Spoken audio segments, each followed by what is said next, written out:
Bienvenidos amigos a este su programa Diario de un Sexadecente. Un programa para gente como usted, que tiene interés de reflexionar sobre tópicos y temas de la vida diaria. Y mi trabajo aquí es actuar como una suerte de provocador.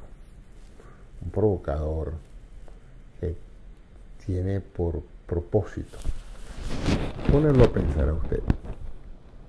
Producto de que ya me puse a pensar yo mismo.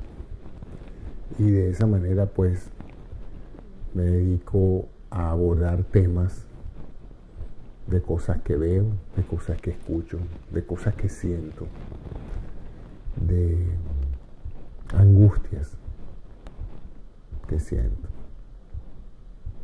Hoy, por ejemplo, me levanté ansioso. Y la ansiedad es producto de una respuesta biológica, que yo creo que solo tienen los humanos,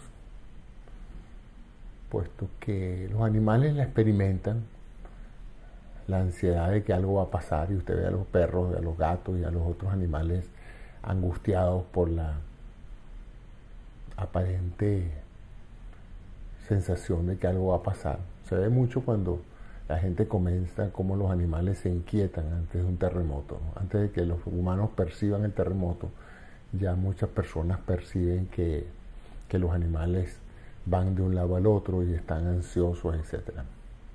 Sin embargo, yo creo que en el caso de los animales, y yo no puedo hablar por ellos, pero es la apreciación que tienen la mayoría de los científicos sobre este tema, que tiene que ver más bien con instintos. En el caso humano, además de que también tenemos esos mismos instintos, la sensación de que nos levantamos y nos preocupamos por algo, nos sentimos ansiosos porque algo sentimos que va a pasar, está el elemento analítico, el elemento memoria, el elemento narrativo en el sentido de que nosotros creamos historias y nos las creemos. Y en ese sentido, acompañando ese instinto de ansiedad o de preocupación, vienen los pronósticos. El pensar que uno sabe lo que va a pasar. Las profecías. Vienen las profecías. Es decir, el ser humano se muestra ansioso, siente que algo va a pasar, sus instintos le dicen que algo está pasando que puede poner en peligro su vida o que puede en un momento dado afectar su estabilidad, su zona de confort.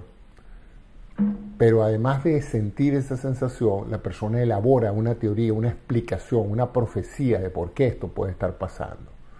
Y a veces esas profecías se cumplen, en virtud de que los humanos pues somos de una u otra manera capaces de seguir cada pensamiento con una acción. De tal manera que a veces esas profecías se cumplen, esas profecías producto de la ansiedad y la angustia que muchos sentimos, ¿no? Entonces les decía que esta mañana me levanté con esa sensación de angustia y de ansiedad, y por supuesto elaboré una teoría de por qué estoy ansioso, de por qué me siento como me siento, de por qué estoy angustiado. Y tiene que ver pues con la situación de mi primera patria, ¿no? Yo estoy ahorita en mi segunda patria, una patria a la cual escogí, una patria que me recibió, que me ha dado muchas oportunidades, como yo también le he dado muchas cosas a esta patria que me recibió. Y bueno, le di dos preciosos hijos que ahora son ciudadanos y que están haciendo lo posible por contribuir a una mejor perfecta unión, como decimos aquí. Pero mi otra patria, Venezuela, me tiene angustiado. Y me tiene angustiado porque a pesar de no vivir allí, siento a distancia la angustia que da el ver a los familiares, a los amigos, a gente querida, a gente que uno ha visto, ha conocido por tantos años, en semejante nivel de calamidad, algunos una simple calamidad o una gran calamidad, y a otros, bueno, casi que en peligro de muerte, sin medicina, sin comida, sin agua, con el riesgo creciente de la violencia, que no es un riesgo, para muchos ya la violencia es una realidad. De tal manera de que no se puede hacer otra cosa que pensar en ellos de vez en cuando, y cuando se piensa en ellos, uno se angustia por su salud, por su estabilidad. Y entonces, como les dije que cada pensamiento genera una acción, la respuesta a esa angustia debería ser, bueno, ¿qué hago yo? ¿Qué puedo hacer yo para mejorar esa situación? Puedo sentarme a mandar fotos, a hacer videos como este, hablando de mi problemática, como que si eso fuera muy importante, la problemática mía, de mi angustia, a distancia, lo cual me parece por demás absurdo. Pero la otra cosa sería montarse en un primer avión e ir allá a padecer junto a ellos, a luchar junto a ellos, a poner, como dicen aquí, con acciones lo que dicen mis palabras. Y ahí es donde uno no puede menos que sentirse cobarde, ¿no? Sentirse que a pesar de la agresividad que uno pueda en un momento dado tener, o la rabia que uno pueda tener por el curso de los acontecimientos en Venezuela, pues no es menos verdad que es poco lo que un individuo solo y después de cierta edad pueda hacer, lo cual crea una gran preocupación y una gran disyuntiva. Si yo tuviera 40 años más joven, si yo no tuviera 65, si no tuviera 35, ¿tendría yo el valor de montarme en un avión e ir a Venezuela a organizar, a ayudar en el mejor de los casos, o a combatir en el peor de los casos a un régimen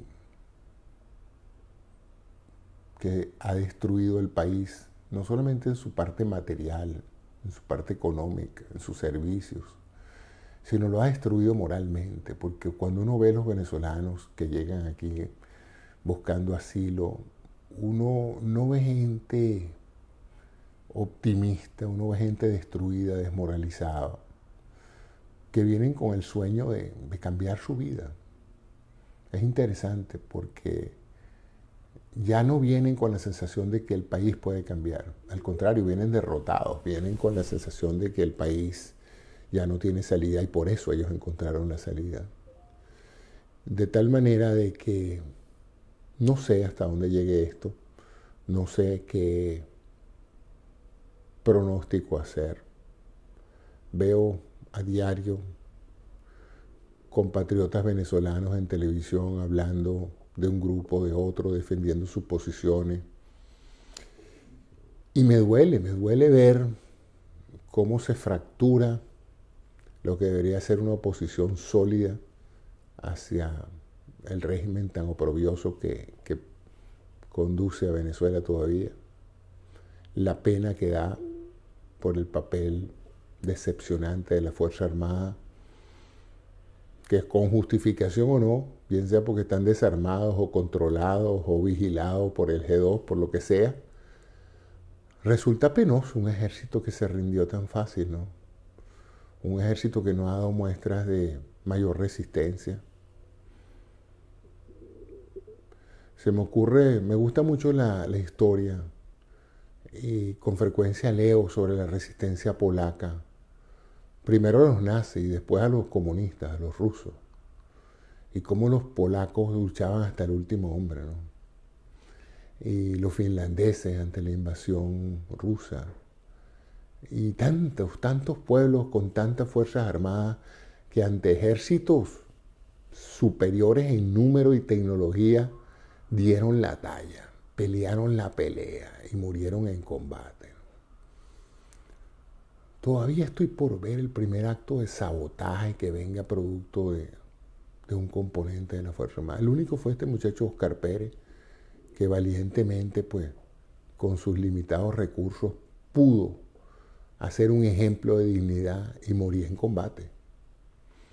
Pero todos los demás se escudan detrás de que, bueno, es que nos tienen vigilados, es que no tenemos acceso a las armas. Las armas tienen que estar en alguna parte. Los rifles tienen que estar en alguna parte. A mí me cuesta creer realmente que un oficial no tenga acceso a un bate de béisbol para pegárselo a un oficial cubano que lo tenga controlado. ¿Que le va a costar su vida? Sin duda. Pero bueno, quien se metió a la milicia no se metió sabiendo que tenía que dar la vida por la patria, porque si a estas alturas el miedo de los militares es que los maten, me temo que escogieron una muy mala profesión, ¿no? Eso es como el miedo de un bombero a meterse en una candela y que se queme, ¿no?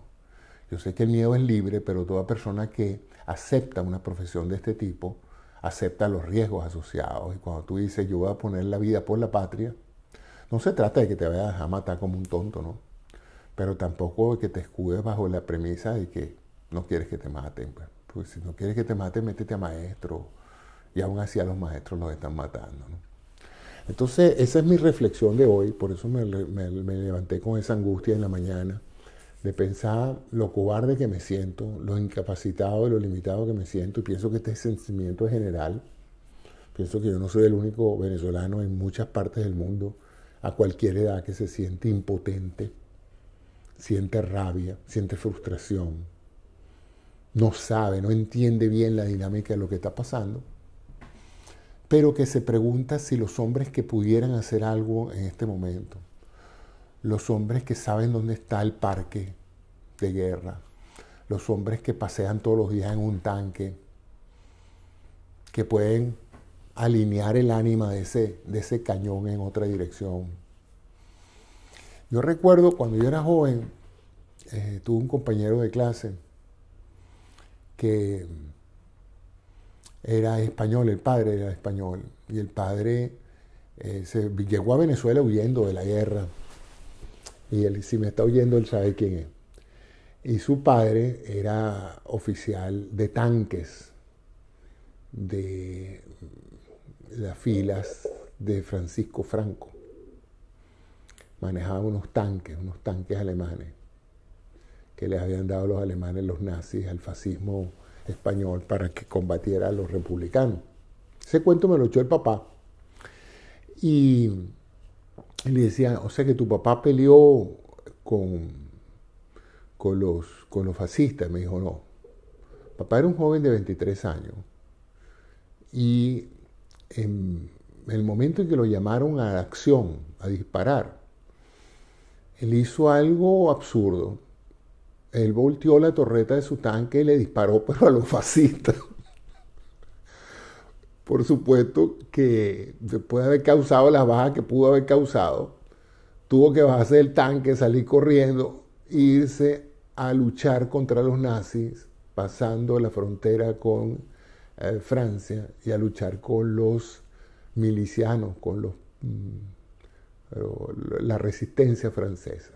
De hecho, sacó la insignia de la Legión de Honor como ciudadano francés honorífico que se ganó el padre después de la guerra por haber luchado con los partisanos franceses contra el magnánimo y extraordinario ejército alemán de ocupación, ¿no? O sea que ahí les dejo ese dato de historia de cómo en un momento dado un joven tanquista puede marcar la diferencia y definir su vida. Lo han podido haber matado ese mismo día, pero de alguna u otra manera él sintió que estaba del lado equivocado de la lucha. Y bueno, se arriesgó, emigró a Francia, luchó contra los nazis en Francia y luego emigró a Venezuela, se casó con una venezolana y tuvo un hijo venezolano. Esa es la historia de ese señor, al cual tuve el placer de conocer y de escuchar sus anécdotas. Y son estas reflexiones las que me hacen pensar, bueno, pero ahí está, pues. Y si todo el mundo cree que el G2 cubano era una gran cosa, es porque no saben lo que era la Gestapo o lo que era el ejército alemán, ¿no? Y aún así la resistencia, pues, hacía estragos contra el ejército alemán en la Francia ocupada. Y los polacos lo hicieron en Polonia. Y todavía sigue habiendo partes en el mundo. Yo con esto no le estoy diciendo a nadie que se inmole, yo simplemente estoy refiriéndome a la historia y a las reflexiones que siente un venezolano que está en el exterior, que ya no está en condiciones de agarrar un fusil, pero sí está en condiciones de expresar su idea libremente, un país libre, y de, bueno, reflexionar de todas estas cosas que yo creo que son van a ser consideradas por la historia. ¿Cómo pudo ser que un grupito, porque ni siquiera es todo un ejército de ocupación, un grupito de oficiales de inteligencia cubanos pudieron controlar un ejército de más de 100.000 hombres de un país desarrollado, armado hasta los dientes? Y mi gran temor, y lo confieso, aunque me cuesta